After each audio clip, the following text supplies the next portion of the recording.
수험생 여러분, 안녕하십니까? 8강은요, 차고 파트예요. 근데 차고는 참 딜레마가 좀 개인적으로 있어요. 과거에는 의사표 제일 중요한 데가 차고였어요. 차고는 거의 빠지지 않고 할 마다 나오는 파트였는데, 최근만 놓고 오면 28회, 29회, 30, 31, 32, 33, 최근 7, 6년만 놓고 오면 2번 나왔어요. 그러니까 점점 출제가 바뀌고 있다는 거예요. 이 법대학생들한테 차고에 관련된 판례들이 굉장히 어려울 게 많거든요. 그러니까 교과서도 페이지가 굉장히 넓잖아요, 이렇게요. 굉장히 공부할 것도 많고 또 재밌는 것도 많아요. 근데 과연 중개사들한테 디테일한 차고 문제 판례를 이렇게 무제한적으로 막 물어야 되겠느냐? 최근에 한 3년마다 한 번 나온 파트가 됐는데 제가 작년에도 차고 파트 중요시 안 여겼어요. 공부를 많이 했어요. 재작년도 그랬어요. 근데 올해는 얘기가 다르다. 이미 31회 때 나왔고 32회, 33, 2년 건너뛰었단 말이에요. 34회 때 나온단 말이에요. 차고가 그래도 3년에 한 번씩 나온다 봐야 돼. 그래서 이 차고 파트는 공부량이 많은데 다 판례 이론이에요. 차고는 사례 문제 안 나와요. 단다시 문제 안 나와요. 무조건 판례들 쫙 나오는데 여기 보면 이 중요한데 동기에 차고, 중요에 해당되는 차고, 중과실이 없을 거다. 판례가 있는 부분만 보면 되는데 여기서 이제 암기해야 될 판례들이 적어도 한 20, 30개가 된다는 거예요. 그건 완전히 부담스럽단 말이에요, 차고는. 그렇긴 한데, 딱딱 찍어주는 거, 이 세 부분만 봐야 되는데, 차고 109조 한번 법조문부터 한번 볼까요? 한 번만 잘 해놓자고요. 자, 109조. 자, 교재 70페이지예요. 70페이지에, 법조문 봐보세요. 70페이지에. 제 109조, 차고로 인한 의사표시 1항에, 의사표시는 법률행위 내용에 중요분의 차고가 있는 때는 취소할 수 있다. 가만히 법조문 보면요. 차고는 모든 차고를 취소하는 게 아니야. 내가 차고로 계약을 맺었어. 1000제곱미터랑 1000평을 헷갈린 거야. 그래서 1000평을 계약 맺는 마음을 가지고 1000제곱미터 도장 찍어버린 거예요. 이게 차고예요. 평이란 말과 제곱미터 구분하지 못한 거예요. 이것도 무조건 취소하는 것이 아니라 그 차고가 그 법률행위에 그 계약에 중요분에 해당될 때만 취소할 수 있다. 그러나 이제 예외죠. 그러나 그 차고가 피해자의 중대한 과실로 인한 때에는 취소하지 못한다. 이 중대한 과실, 중과실이라 불러요. 비록 이것이 어느 계약 맺을 때 어떤 그 차고가 그 계약에 중요에 해당되는 차고였어요. 그럼 취소할 수 있어야 되는데 비록 중요에 해당되는 차고였더라도 피해자 내 자신에게 중대한 실수, 중대한 과실 때 그때는 취소할 수 없다. 중과실 있다면 취소하지 못한다. 이 항의 전항의 의사표 취소는 선의의 제3자에게는 행하지 못한다. 비록 차고로 맺은 계약도 한 달이 건너간 제3자가 선이라면 선의의 3자 쫓아가서 취소를 주장하지 못한다. 그럼 역시 차고도 선의 3자를 뭐 한다? 보호해주겠다는 거죠. 3자 보호정이 있어요. 그럼 한번 볼게요. 자, 우리가 어디냐면 아직도 이 줄기가 그래요. 어느 법률행위가 성립이 된 거냐, 불성립, 성립하지 않은 거냐, 계약으로 성립된 거냐, 안 된 거냐. 그래서 불성립했다면, 성립이 안 됐다면, 성립도 안 된 법률행위, 성립도 안 된 계약은 아무런 법적 의미가 없다는 거죠. 법적 의미가 없기 때문에 성립도 안 된 걸 놓고 뭐 유연지부에 논하는 거 아니에요. 그래서 여기서 끝내는 거야. 일단 성립이 됐더라. 성립이 됐다면 두 번째 논하라는 것이 성립된 것이 과연 유효, 효력이 있다면 유효.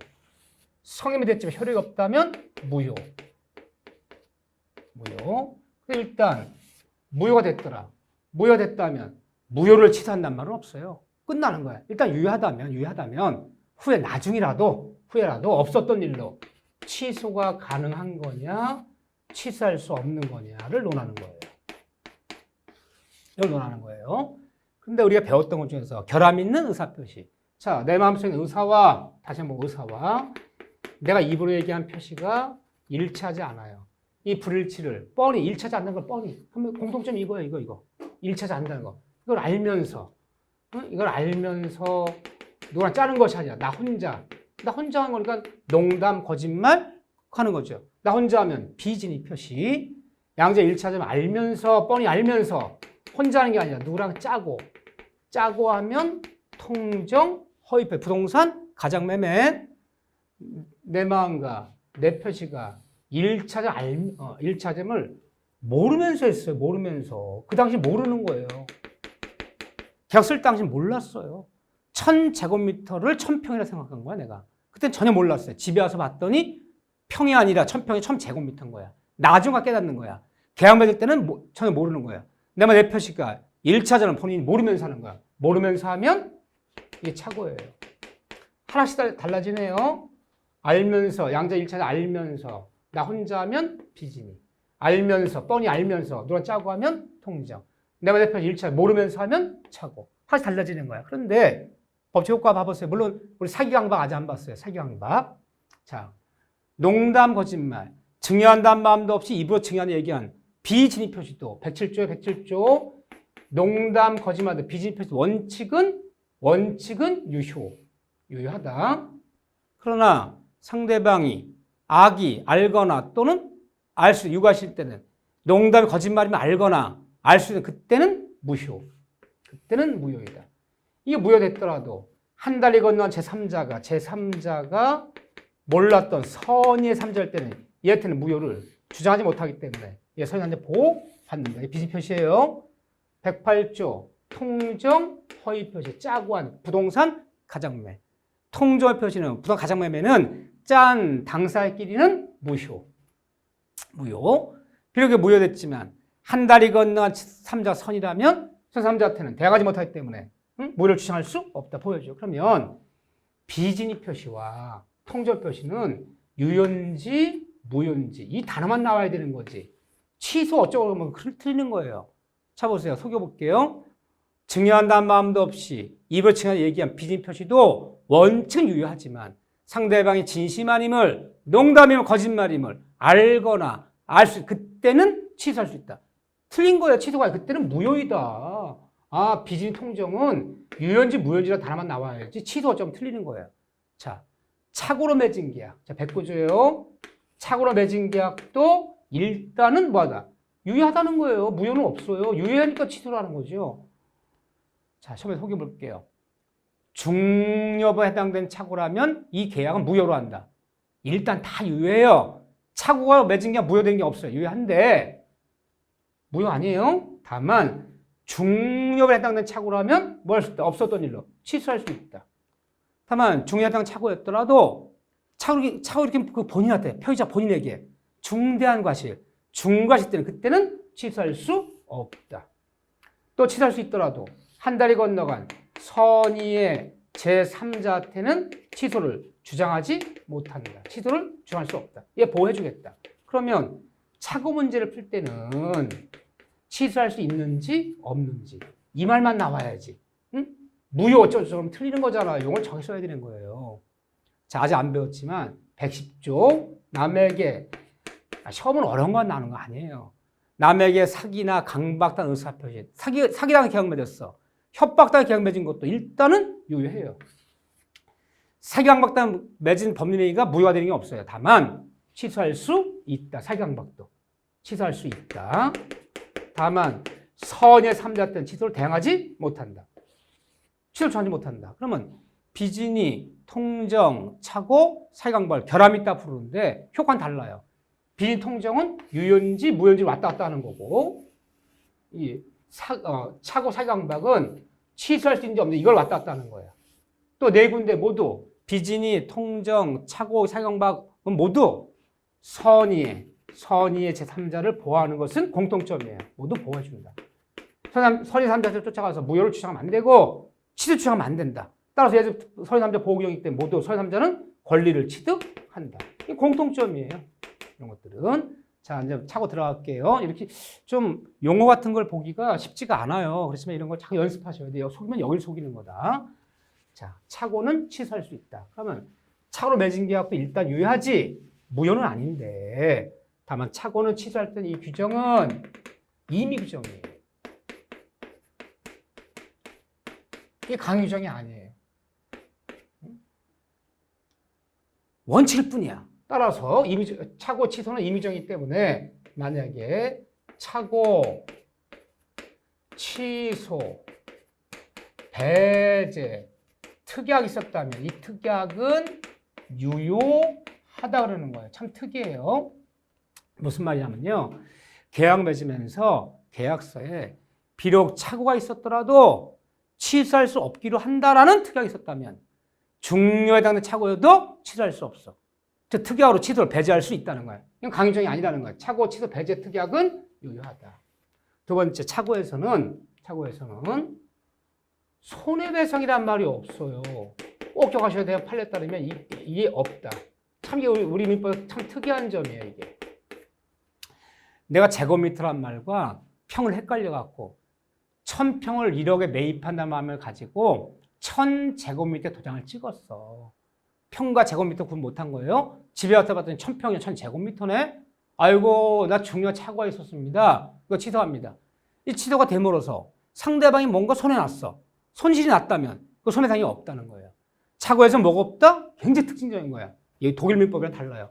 우리 민법 문제 풀 때 차고를 원인으로 취소함으로 상대방이 손실이 났더라도 차고에서 차고 문제 풀 때는 손해배상이란 말이 없다. 이 말 꼭 공부하셔야 돼.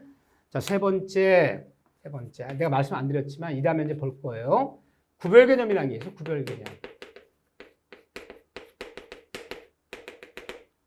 차고가 아니다. 우리가 이제 구별개념이니까 차고가 아니라는 거예요. 그래서 오표시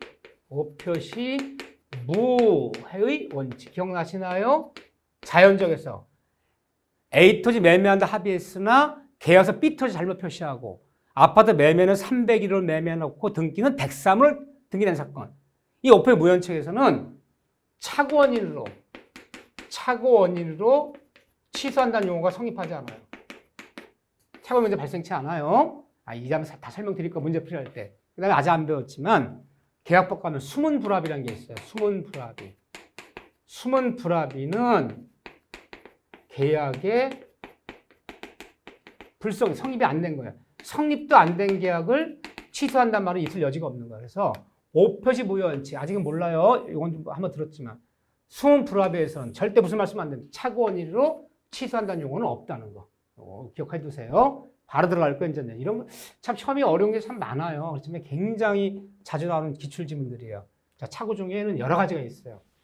뭐 표시상의 차고, 내용의 차고, 전달기한의 차고, 뭐 사자의 차고, 법률의 차고, 많은 차고 유형이 있어. 그중에 시험에 나온 것은 이거밖에 없어요. 이게 부동산 이야기예요. 이게 이제 판례 쏟아지는 거야. 다른 건 판례가 없어요. 판례 없는 거 볼 필요 없다. 보세요. 차고 전 동기의 차고라는 게 있어요. 동기는 내 마음속에 있는 게 동기야. 내 마음속. 동기의 차고 다른 말로 내 마음속에 있는 연유의 차고다. 내 마음 사연. 연유라는 게 사연. 내 마음에 뭔가 사연의 착각이 있었다는 거예요. 자, 보세요. 대표 현상이 뭐냐. 그린벨트가 곧 해제될 걸 믿었어, 내 마음속에. 해제를 믿고 임야를 고가로 매입했는데 그린벨트 해제가 안 된 거야. 내가 임야를 비싸게 사게 되는데 마음속에 동기에 차고가 있었다는 거예요. 역세권이 들었을까 믿고, 여기 역세권 들었을 거야. 역세권이 들었을까 믿고 주변 시대보다 비싼 가격으로 토지를 매입했는데 역세권이 반대편에 들었어요. 그럼 내가 땅을 비싸게 사게 된 내 마음속에 연유, 사연, 동기에 차고가 있었던 거야. 그린벨트 해제가 안 된 거야. 역세권이 들어서지 않았다면 이거 어떻게 되겠느냐. 이게 동기의 차고예요. 자, 동기는 내 마음속에 있는 거야. 내 마음속에 있는 것 때문에 동기의 차고. 그럼 동기의 차고는 원칙은 이 마음속 동기의 차고는 원칙은 차고가 아니다. 이건 차고가 아니다. 차고가 아니기 때문에 원칙은 그 매매계약 취소할 수 없다. 그린벨트 해제가 안 됐다고 해서 역세권이 안 들었다고 해서 토지 매매계약, 임야매매 취소할 수 없다. 동기는 남들이 알 수가 없잖아요. 동기의 차는 원칙 차고가 아니다. 설령 동기의 착각이 있었다고 해도 그 매매계약 취소할 수 없다. 이게 대원칙이에요. 다만 원칙은 그런데 그냥 대원 판례가 예외를 인정한다. 잘 봐보세요. 그 계약의 동기 착각 원칙은 착오가 아니기 때문에 남들이 알 수가 없는 거야. 마음속에 착각이 있었다 다 취소하면 거래 안전 해치잖아요. 다만 예외적으로 판례에 따르면 그 동기가 표시된 경우에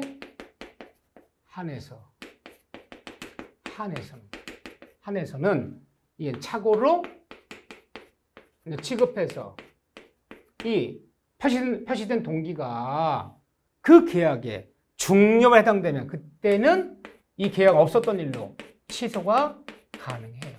즉 우리 판례는 계약 매매 동기가 표시된 경우 한해서 이 표시된 경우 다른 말로 그 동기를 계약 내용으로 삼은 경우에 하나예요. 같은 말이에요.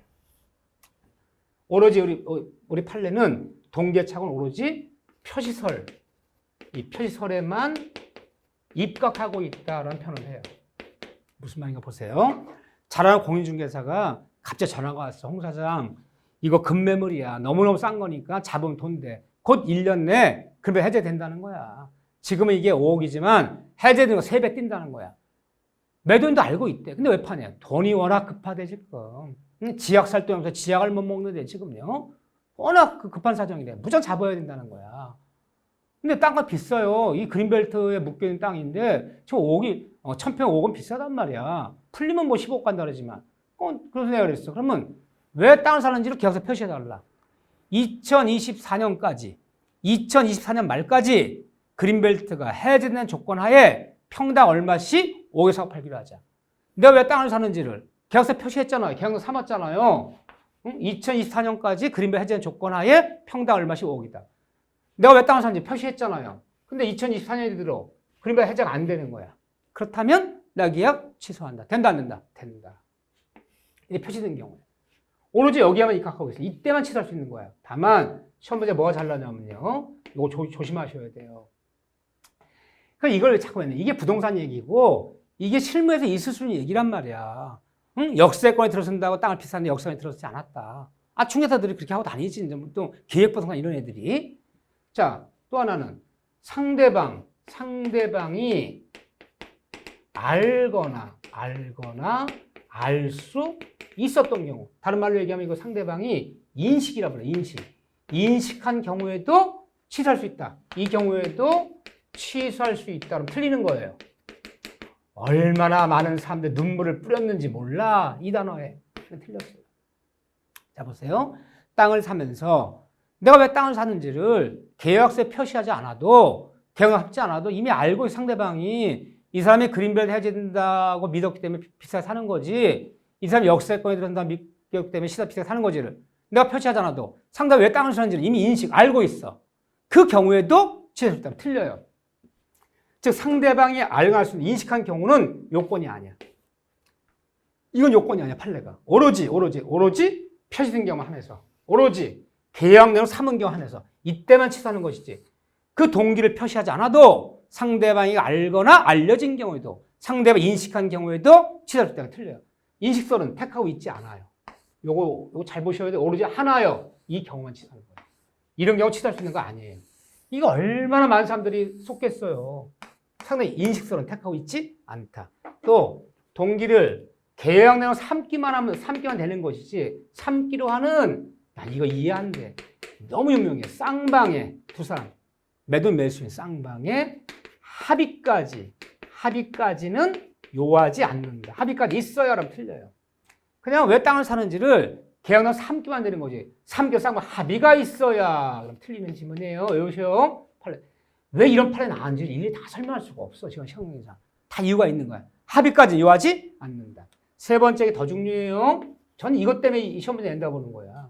이것 때문에. 그런데 이 많은 동기의 차고 중에서 동기의 유발이라는 게 동기의 유발. 동기를 유발시킨 경우. 동기를 유발시켰다. 땅을 사게 만들었다는 거예요. 동기를 유발시킨 경우. 판례가 대부분 판례들이에요. 이건 다 판례. 제가 칠판 쓰기만 하면 다 판례예요. 그냥. 차고는. 자, 상대방이 어떻게 동기를 유발시켰냐. 땅을 사게 만들었냐. 상대방이 부정한 방법을 써서 땅을 사게 만든 거야. 부정 방법을 써서 동기를 유발시켰더라. 땅을 사게 만든 거예요. 그럼 이런 얘기가 나오는 판례들이 뭐냐. 자, 보세요. 동기 유발. 그러면 공무원이 나와요. 공무원. 지문쟁이. 이게 나와요. 판례로. 공무원이. 담당 공무원이 거짓말을 시켜. 거짓말만 믿고 담당 공무원의 거짓말을 믿고. 우리 땅을 사업할 때는 알아볼 게 많단 말이에요. 공무원한테 알아보러 들어갔어. 응? 그랬더니 그 매도인이 공무원한테 부탁 친구 사이인가 봐. 야, 누구든지 이거 알아보러 들어가면 우리 시에서는 곧 도시계획이 풀릴 예정지라고. 곧 도로가 건설될 예정지라고 네가 얘기해줘. 그래 땅을 살 거 아니니 땅만 팔면 밥은 살게. 밥 많이 사야 돼. 담당 공무원이 물어보러 들어갔어요. 토지는 알아볼 게 많잖아. 예, 우리 시에서는 곧 그린벨 해제 예정지입니다. 거짓말 시킨 거. 그 말 믿고 샀는데 공무원이 거짓말 시킨 거야. 또는 담당 공무원이 꼭 공무원이 등장해. 공무원이 등장하면 동계 유발. 이 단어 떠올라야 돼요. 담당 공무원이 법령 해석을 오인하여. 잘못됐다는 거야. 내가 땅을 사면서, 응? 내가 건축가에 지리신 들어갔어요. 여기요. 여기 건축가 납니까? 예, 우리 건축법 시행령 조례규칙에서는 임야가 기울기가 15도, 몇 도 이하이기 때문에 건축가 납니다. 건축가 난다고 그랬어, 분명히. 그 말 믿고 토지 매입해서 한 몇 개월 뒤에 건축 신청했더니 건축가 안 난다는 거야. 아니, 4개월 전에 내가 질의할 때는 건축가 난다 그러지 않았느냐. 자기가 건축법 시행령 규칙을 잘못 해석했대. 그럼 담당 공무원이 건축 안 나는 건 난다고 얘기했단 말이야. 그 말 믿고 토지 매입했는데 나중에 안 난다는 거야. 그럼 담당을 법령을 잘못해 준 거죠. 이것만 입증되면 이 매매계약 뭐 할 수 있다? 취소할 수 있다. 없었던 일로. 근데 담당 공무원이 거짓말 시켰다는 거, 법령에서 잘못됐다는 걸 인정해, 인정 안 해, 현실적으로? 인정 안 하겠지. 인정 안 하겠지. 응?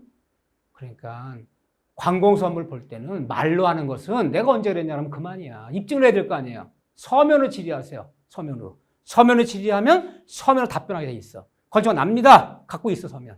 근데 안 나면요, 팔아. 근데 3년 질의했을 때 건축가 난다고 서면 통지하지 않았느냐? 입증이 돼야 될 거 아니에요. 그래서 그 입증자. 그래서 관공서를 볼 때는 입증 구두도 되는 건데 막상 판사들은 분재보다 입증이야. 서면으로 질의하고 서면으로 답변을 받아놓는 습관을 갖자. 그러니까 서면 증거 남기면 되잖아.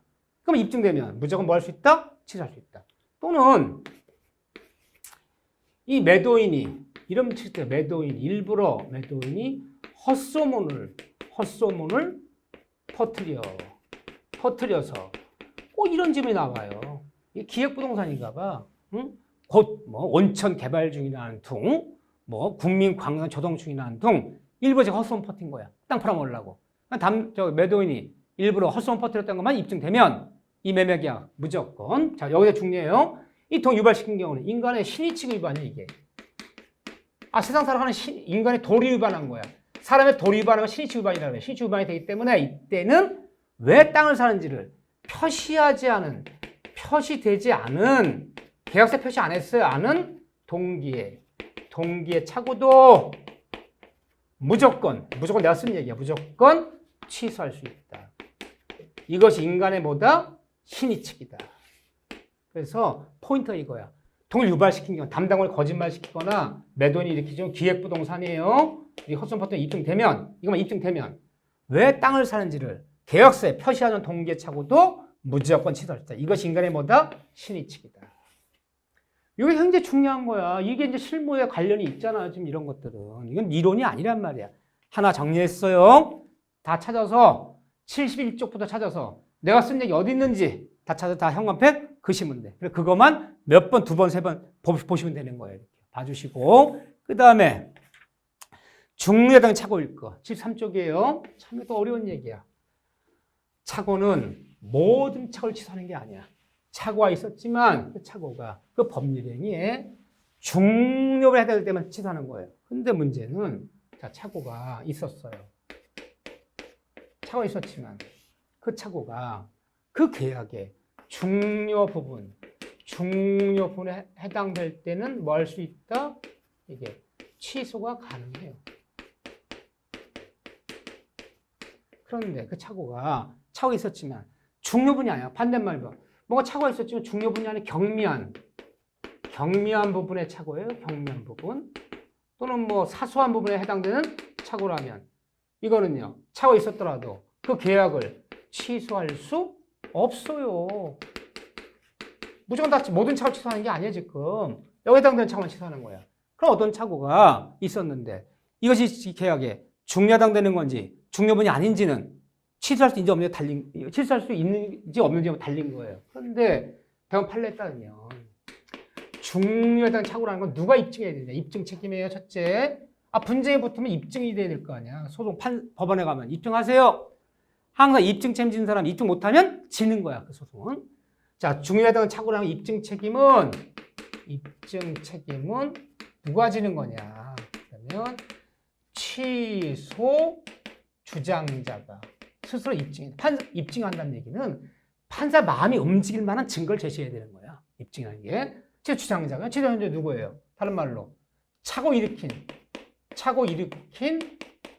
표의자 측에서 말한 표의자 측에서 스스로 입증해야 돼요. 이렇게 입증해야 돼요. 중요하다는 것은 누가? 취소 주장자 표의자 측에서. 근데 이 취소 주장자를 뭐라 부르냐? 참 법률 용어는 같은 말을 불어도 갑이 차고 일으켰어. 을과 계약 맺었어. 근데 갑이라는 사람이 을과 계약 맺어 갑이 차고 일으켰어. 갑이 취소하려고 그래요. 갑을 뭐라 부르냐? 차고 일으킨 사람을. 그 사람을 법률행위에 그 계약의 효력을 부인하는 자라 표현하는 거예요. 부인하는 자. 판사님 이 계약 취소해야 됩니다. 이 계약 유지하면 안 됩니다. 이거 누구야? 표의자. 그 누구야? 차고 일으킨 사람. 그럼 표의자. 차고 일으킨 사람 뭐라 불러요? 효력을 부인하는 자 측에서. 계약을 뒤집어 엎으려고 그러는 거 없었던 일로. 응? 취소 주장자가 누구라고요? 표의자. 차고 일으킨 표의자. 그 사람의 법의 효력을 부인하는 자 측에서 입증하라. 두 번째, 이 중요범이 되려면 판례가 참 어려워요. 판례가. 중요범이 되려면 두 가지. 우리 판례는 뭐가 중요범이냐. 여기 해당되면 취소할 수 있어요. 뭐가 중요범이냐. 우리 판례는 이중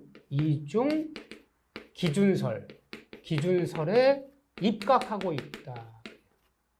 이중 기준설. 어느 계약을 맺었는데 이게 착오되어서 취소할 수 있으려면 두 가지를 갖춰야 되는데 이중 기준설. 하나는 주관적 요건. 제가 주관적 건 내 자신만 놓고 따지는 내 자신만 놓고 따지는 거예요. 저 플러스 객관적 요건. 이 두 가지 모두 구비돼야 돼. 그래 중요분이 돼. 그래 취소할 수 있대요. 이 객관적 요건은 남들이 판단하는 거야. 남들이 판단하면 객관적. 내 자신만 놓고 판단하면 주관적. 이 두 가지가 모두 구비되어야 중요분이다. 그래서 취소할 수 있대요. 참 말이 어려워요. 자, 예를 들어 볼게요. 내가 서울 종로에서 30년 금은방 한 사람이야. 내가 금은방 주인이에요. 근데 가끔가다 외국인들이 뭐 여행 경비 쓰기 위해서 또 밀수 갖고 들어온 금 같은 것들 싸게 파는 경우가 있어. 물론 합법적인 아닌 거지만 이런 거 하면 돈을 못 벌어요. 자, 얘네들이 왔어요. 뭐 두 명이 왔어요. 이름이 김필리, 박필리래요. 넌 이름이 어떻게 같냐? 했더니 필리핀 애들이래요. 한국말 잘해. 자기들이 금을 좀 많이 갖고 있는데 3.75g. 한돈이죠, 그게. 3.75g당 얼마씩이면 매입하겠느냐.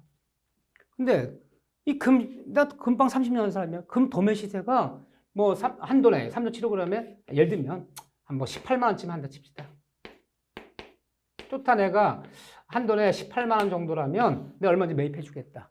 얼마야 되냐? 좀 많대. 뭐 굳이 말하자면 뭐 한 100돈 정도 된대. 100돈이면 이게 10돈이면 180만 1,800만 원이잖아요. 돈을 준비해야 될 거 아니야. 좋다. 100돈 정도면 내가 사겠다. 이 정도면 오케이 팔겠대. 써달래. 글씨 써달라는 거야. 계약서를 서면 자필 적어달래요. 그래서 내가 3.75g당 예를 들어 동그라미 칠 때 이렇게 썼으면 돼. 18만 원 썼으면 돼. 아라비아로 적었어요. 1, 10, 100, 1000, 만, 10만 원에 3.75g당 매입하겠다. 자필 적어줬어요. 18만 원 정답만 하면 가지고 180만 원 적었다는 거예요. 180만 원. 동그라미 더 친 거예요. 이게 착오예요. 표시상의 착오. 나는 18만 원의 정답마음을 가지고 아라비아 동그라미 더 친 거. 180만 원 매입하겠다. 이틀 있다 왔어요. 근데 1,800원 계속 줬더니 1,800에 1억 8천 원 내놓으래. 왜 1억 8천이니? 네 자필 쓴 거 봐라. 네가 뭘 썼니? 3.75인데 180만 원 매입하겠다 쓰지 않았느냐. 아이고 이게 착오가 있었네 내가. 나 이 계약 취소한다. 취소 인정 못한대. 1억 8천 내놓으래. 쌈 났어요. 그러면 이 금은방 주인이 금 한돈에 180만 원 매입한다는 것이 과연 중요했던 게 착각이었느냐. 그럼 내 자신 놓고 봐야죠. 그럼 금은방을 몇십 년 한 사람이 금값 몰라서 한돈에 3.75원에 180만 원 매입했겠어요? 착오가 있으면 그래 했겠지. 내 자신. 입장만 너희들이라면 우리 일반인이야. 너희들 같으면 금 한돈에 180만 원씩 매입하겠니? 입장 모르는 거 봐도 착오가 있으면 그랬겠지. 남들도 인정되잖아. 남들 입장 다쳐도. 그럼 이게 중요분이야. 내 자신뿐 아니라 남들까지 인정이 돼야지 중요분이다. 그걸 이중 기준설이라고 불러요. 여기 그래야지 중요분, 그래야지 취소할 수 있는 거예요. 세 번째. 착오되어서 취소하려면은 세 번째는 그 말하는 차고를 키는 표의자라 불러요. 말하는 사람 표의자. 그 표의자 자신에게 뭔가 경제적 불이익이 있을 거. 내가 저한테 뭔가 불이익이 있어야 돼. 이대로 계약을 진행하면 불이익이 돼. 뭔가 차고가 있었지만 아무런 불이익이 없다면, 즉 손해가, 이대로 계약을 진행하면 손해가 발생해야 돼. 발생. 경제 불이익이 없다면, 아무리 차고가 있었지만 아무런 경제적 불이익이 없다면 취소할 수 없어요. 경제적 불이익이 있어야 중요분이다. 꼭 기억하셔야 돼. 세 단어를 꼭 기억하시고. 구체적 사례의 안전. 구체적 사례가 이제 이 사례가 나온단 말이에요. 구체적 사례가. 근데 거기서 보증이 어떠 이런 거 필요 없어. 우리가 뭐 중개업을 때 보증 쓸 일이 있어. 응? 이런 거는 이제 뭐 금융기관의 주채무자가 또 공정에서 연대보증이 어떠고. 금융기관 시험 볼 때나 물어라. 완전 이제는 아무나 무작위로 막 갖다 내리는 게 아니에요. 순 그런 얘기가 있는데, 거기 보면 우리 교재를 보면 중요에 해당되는 구체적인 판례, 그래갖고 페이지 74쪽에 보면 중요분에 해당되는 사례들이 있어요.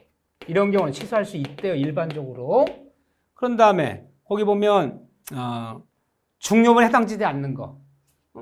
페이지 75쪽에 보면 니은번에 다음과 같은 일반적인 얘기를 하는 거. 절대로 일반적으로 이런 것은 중요 부분에 해당된 착오가 아니기 때문에 이 계약 취소할 수 없다는 거야. 근데 이런 게 구체적인 사례를 좀 외워야 되는데 이 상식과 풀면 다 틀리는 거야. 물론 법학이라는 게 민법이 상식적인 거야. 왜 사람한테 상식적인 데서 움직이는 거지만 시험은 상식이 아니에요. 그래서 항상 정답이라는 것이 있고 유사 정답이 있어. 이 사람들이 정답은 1번인데 그냥 논리적으로 생각하면 우리 일반 상식 생각하면 2번도 정답 같아. 그런 건 유사 정답이야. 속이는 문장이야 항상. 자, 한동안 보세요. 중요에 해당된 사례에서 부동산 얘기만 볼게요. 외우셔야 돼. 찾아서 다 형 앞에 그셔야 돼. 토지 매매 계약을 맺을 때 구체적인 게 중요한 거예요. 토지 매매 맺을 때 토지의 경계, 토지 현황에 관한 착오는 일반적으로 중무에 해당되는 착오라는 거야. 중무에 해당되는 착오이기 때문에 나에게 중과실이 없다면 이 토지 매매 계약 뭘 수 있다? 취소할 수 있다는 거야. 여기서 말하는 경계가 뭐냐? 지적박사 경계가 아니에요. 담장이 싸져 있어. 시골집을 사는데 담장이 싸져 있어서 그 담장 경계를 믿고 토지 매입했는데 아주 측량했더니 담장의 경계가 아주 엉뚱한 데로 나와 필지가. 논둑이 싸져 있어서 밭둑이 싸져 있어서 그걸 토지 경계를 믿고 매입했는데 토지를 측량했더니 필지가 전혀 엉뚱한 곳으로 나와. 이거 중요한 착오라는 거야. 토지 현황. 잘 나와요. 현황의 착오. 이 현황을 쓰는 거예요. 현황. 토지 현황에 관한 착오. 항상 이거예요. 경작이 가능한 토지인 줄 알고 토지를 매입했는데 경작이 전혀 불가능한, 분명히 그랬거든요. 전원농장 할 만한데 좀 한 200평만 구워주세요. 중개사님. 전원농장이 좋대. 내가 시골 출신이라 그렇게 뭐 갖고 기르는 게 취미예요. 경작이 가능한 토지 매입했는데 전혀 경작이 불가능한 모래 땅이에요. 아무것도 못해. 전혀 경작이 불가능한 모래 땅이었더라. 또 경작이 가능한 토지 매입했는데 경작이 불가능한 하천부지였더라. 예를 들면 이 토지 현황하는 착오야. 그래서 이런 경우는요. 이 토지 매매가 뭐 할 수 있다? 취소할 때. 그대로 사례 기억하셔야 돼. 이 중요분이래요. 그런데 다음 같은 중요분이 또 아니래요. 이런 경우는. 토지 매매 계약에 있어서 부동산 얘기만 알자. 우리가 뭐 총포가 어떻고 뭐 건축종합법인이 어떻고 연대보증이 어떻고 이런 것들은 우리 시험이 아니 우리 부동산 중개사 하실 때 알 게 아니잖아. 그러면 그런 걸 섞여. 처음에 섞이지만요. 정답이냐 오답이냐는 부동산 관련된 얘기 갖고 결정이 나는 거예요. 지문 200지문 다 알아야 되는 거 아니에요. 핵심이 되는 지문이 맞냐 틀리냐. 그거 정답 오답 결정되는 거지. 모든 지문 다 알아야 되는 건 아니에요. 이렇게 섞인단 말이야. 토지 매매 계약을 맺을 때 토지 면적의 부족, 토지의 지적의 부족, 연립 빌라를 매매할 때 대지 지분의 부족. 뭐가 부족하다는 거예요? 공부상. 토지대장에는 분명히 3,300제곱미터 토지대장 면적란에 토지등급 표제부에 3,300제곱미터 1,000평이 돼 있어. 공부를 믿었지 내가. 대장의 면적란을 등기부 표제부 믿었어요. 그 1,000평 값 준 거지 내가. 평당 뭐 100만 원씩 뭐 10억에 샀어요. 근데 측량했더니 이게 950평밖에 안 돼요. 실측량이. 그럼 토지 1000평을 매매했는데 1000평 값 준 거죠. 실제 면적이 이것밖에 안 되는 거야.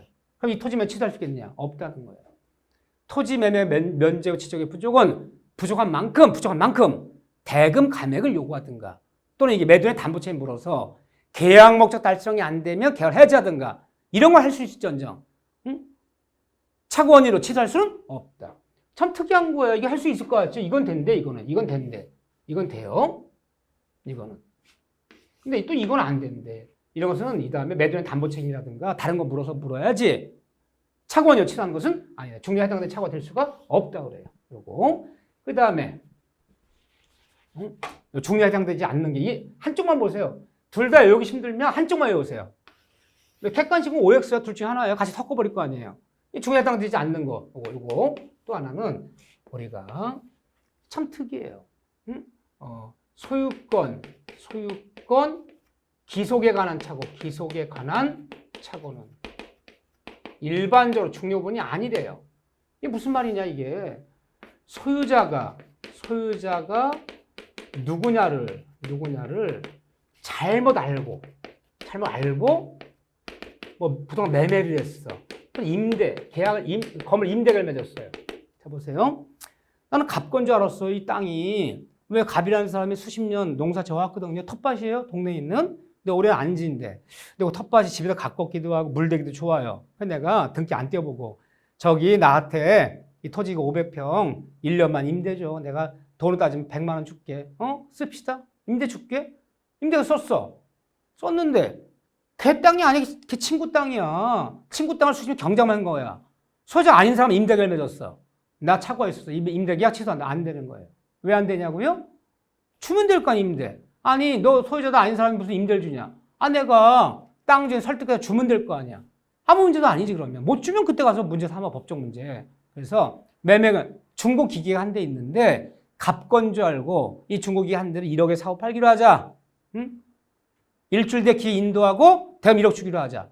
당연히 갑건 줄 알고 중고기계 매매를 맺었는데 알고 봤더니 그 기계 소유자 갑이 아니라 병이라는 사람이 돼. 네 것도 아닌 걸 왜 매매해? 나 이 계약 취소한다. 안 돼요. 넘기면 될 거 아니야. 취득해서. 일주일 뒤에 주기로 했잖아. 그러니까 내가 기계 소유자 설득해서 넘기면 돼. 못 넘기면 계약 위반 책임 물어.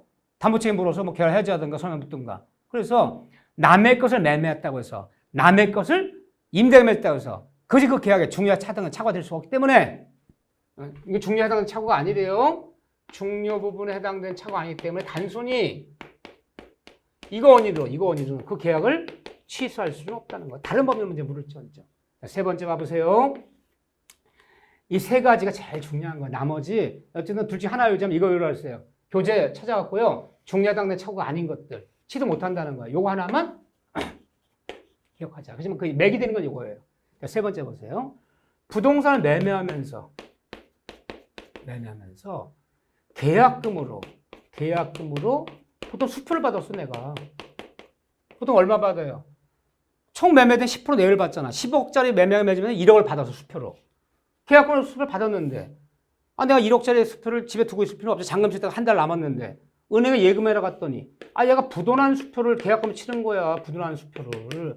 즉 말을 정리하자면 부동산 매매계약에서 계약금을 지급받은 어음수표가 부도난 수표였다면 이거 원인으로 그 부동산 매매계약 취소할 수 있겠느냐?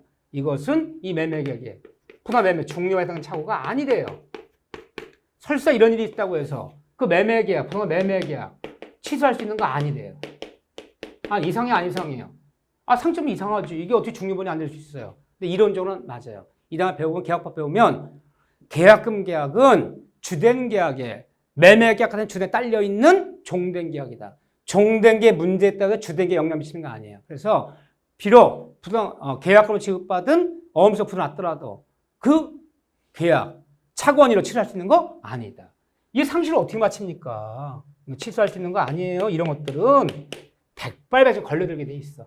자, 이걸 중심으로 봐주고 나머지는 중요에 해당되지 않는 거 거기 교재 보세요. 거기서 부동산에 관련되는 것들 이거 많아요. 그 다음에 중개 업무 보다 보면 이런 것들은 좀 중개사들이 좀 닥쳐야 될 문제 아닌가. 이런 것들만 해서 외워주세요. 이거 외우는 거예요. 누구나 방법이 없어요. 그래서 차고 중에서 중요하게 된 차고. 중요 아니기 때문에 취소할 수 없다. 이거 하나를 외워달라. 중요하게 차고도 봐주면 좋지. 눈에 쓱 봐주면 좋은데, 근데 핵심은 이거다. 이렇게요. 그러니까 제가 여기를 자세히 강의하자면 끝도 없어요. 근데 요 정도 하는 것도 굉장히 잘한 거예요. 여러분들 이렇게요. 부동산 관련되는 얘기, 중요 관련된 얘기는 하자. 그 다음에 중과실 얘기는 다음 시간에 이어서 여기부터 수업을 들어갈 거예요. 여기 중과실. 다음 시간에는 중과실, 사기강박. 그런 다음에 의사효력 시점, 도달주의, 발신주의. 여기도 굉장히 중요해요. 이 세 파트를 가지고 다음번 수업에 하도록 하겠습니다. 여기까지 잘 여러분들 복습 하셔야겠죠. 제가 늘 그러죠. 어른들의 공부는 머리로 하려고 그러지 말자. 엉덩이로 해야 된다. 몇 번을 반복해야 돼. 또 어른들의 공부는 우리 애들 같이 머리가 촉매하지 않아요? 머리가 맑지 않아요? 매일매일 걸어야 된다 그랬어요. 오늘 걷지 않으면 내일은 뛰어도 늦다. 매일매일 조금씩 걷자. 쉬지도 말고 또 뛸 수도 없어. 뛰지도 말고 매일매일 일정하게 공부를 하자. 그리고 어른들의 공부는 처음은 더뎌요. 굉장히 더딜 수밖에 없어. 무슨 애들 한글 배우는 것 같으면 어린애들. 그렇지만 계속 반복하다 보면 가랑비 옷 젖듯이 계속 반복하다 보면 어느 순간에 빨라지기 시작한다. 그걸 믿어야 돼. 처음은 더디지만 나중은 빨라진다. 늘 여러분들 응원드리겠습니다. 여러분들 힘내시기 바랍니다. 자, 수고하셨습니다.